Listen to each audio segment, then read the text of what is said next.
శుభమస్తు కార్యక్రమంలో అదృష్ట జాతకం అంశానికి స్వాగతం. ప్రతి ఒక్క వ్యక్తికి కొన్ని అదృష్టకరమైనటువంటి లక్షణాలు ఉంటాయి. ఆ లక్షణాలు ఆ యొక్క శరీర తత్వాన్ని బట్టి ఆధారపడి ఉంటుంది. వీటిలో భాగంగా భుజాల యొక్క విషయంలో అదృష్ట జాతకులు ప్రభావం ఏ విధంగా ఉంటుంది అనేటువంటి విషయం కూడా గొప్ప లక్షణాల్ని మనకు ప్రసాదిస్తోంది. ఆజానుబాహుం అరవింద దళాయతాక్షం అని పరమాత్మను మనం కీర్తిస్తాం. ఇక్కడ ఆ రామచంద్రుల వారిని కీర్తించినటువంటి విధి విధానాన్ని మనసులో తలుచుకుంటూ గుండ్రంగా పుష్టిగా గనక ఉన్నట్లయితే ఏనుగు తొండం వంటి ఆకారంలో మోకాళ్ళ వరకు కూడాను వ్యాపించి ఉన్నటువంటి బాహువులు రాజరిక లక్షణానికి సూచకంగా మనకు శాస్త్రం తెలియజేస్తోంది. బాహువులు గనక ఎగుడు దిగుడుగా కనుక ఉన్నట్లయితే వాళ్ళలో అంత గొప్ప అదృష్టం ఉండదు, కుటిలత్వం ఎక్కువగా ఉంటుంది సుమా అని చెప్పేసి శాస్త్రం. ఈ యొక్క బాహుల్లో చేతులు ఈ యొక్క మోకాళ్ళ చిప్పను దాటి గనక ఉన్నట్లయితే ఆజానుబాహువులు అంటారు. ఈ ఆజానుబాహు తత్వం రాజరిక లక్షణానికి నిదర్శనం. అంతేకాదు ఆధ్యాత్మిక తత్వానికి కూడా నిదర్శనం.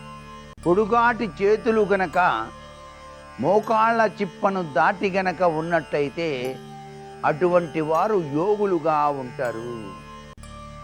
వారు చెప్పే ప్రవచనాలు, వారు చెప్పి ఆచరించే సూత్రాలు మానవాళికి రక్షణ కవచంగా ఉంటాయి. జీవితం వికసించడానికి వారు చేసే బోధనలు అద్వితీయమైనటువంటి ప్రభావాన్ని మానవాళికి కలిగిస్తున్నాయి అని చెప్పేసి శాస్త్రం. అందుచేత చేతులు గనక పొడవుగా ఉంటే స్వతంత్ర అభిలాష ఎక్కువగా ఉంటుంది. ఎవరికైనా సరే చేతులు బాగా పొడవుగా ఉన్నట్లయితే స్వతంత్రాభిలాష ఎక్కువ.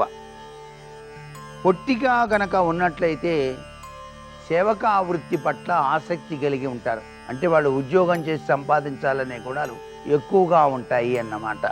అలాగే ఈ యొక్క వక్షస్థలం విశాలంగా పుష్టిగా గనక ఉన్నట్లయితే రాజతుల్యులుగా మారతారు. అంటే మంచి అధికారయుక్తమైనటువంటి పదవుల్లో రాణించడానికి ఆస్కారం అత్యధికంగా ఉంటుంది. ఈ యొక్క వక్షస్థలం కనుక ఎగుడు దిగుడుగా గనక ఉన్నట్లయితే నిర్దయులుగా మారతారు. వాళ్ళల్లో నిర్దయం అనేటువంటిది ఎక్కువగా ఉంటుంది అన్నమాట. హృదయం దగ్గర గనక గుంటపడి ఉన్నట్లయితే, కొంతమందికి ఇది గుంటలాగే ఉంటుంది, ఇక్కడ ఇలా గుంటపడి గనక ఉన్నట్లయితే ఆవేదనతో జీవితాన్ని గడుపుతూ ఉంటారు. ఎంత సంపద ఉన్నప్పటికీ ఏదో కోల్పోయినట్టు ఫీల్ అవుతూ ఉంటారు.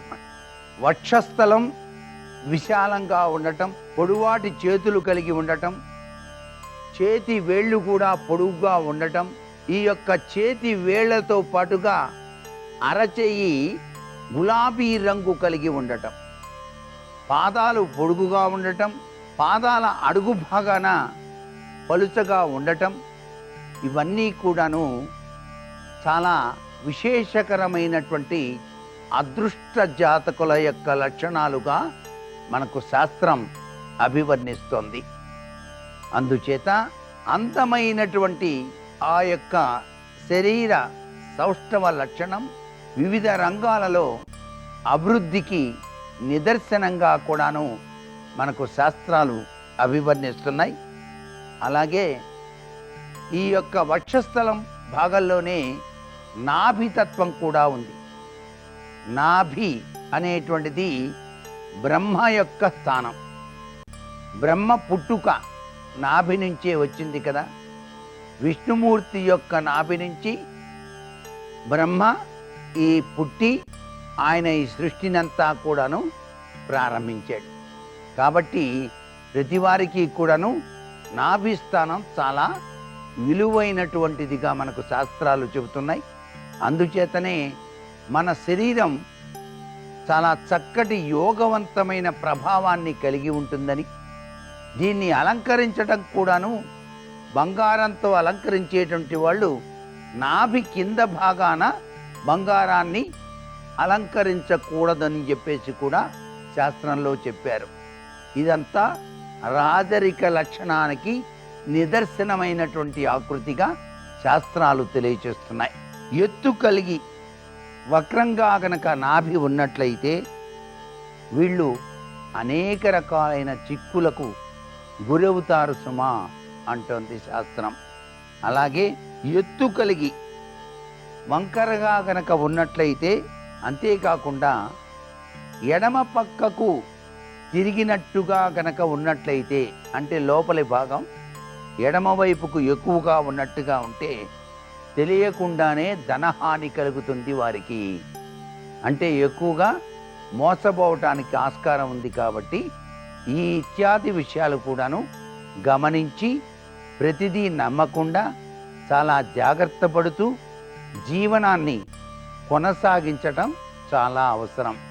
ఇవన్నీ ఎందుకు తెలుసుకోవాలి అంటే, అదృష్టకరమైనటువంటి జీవన విధానాన్ని మనం కొనసాగించటానికి మనకి భగవంతుడు ఏర్పరిచినటువంటి విధి విధానం ఇది. మరికొన్ని ముఖ్య విషయాలు రేపటి శుభమస్సు కార్యక్రమంలోని అదృష్ట జాతకాంశంలో తెలుసుకుందామా? మరి సర్వే జనా సుఖినో భవంతు.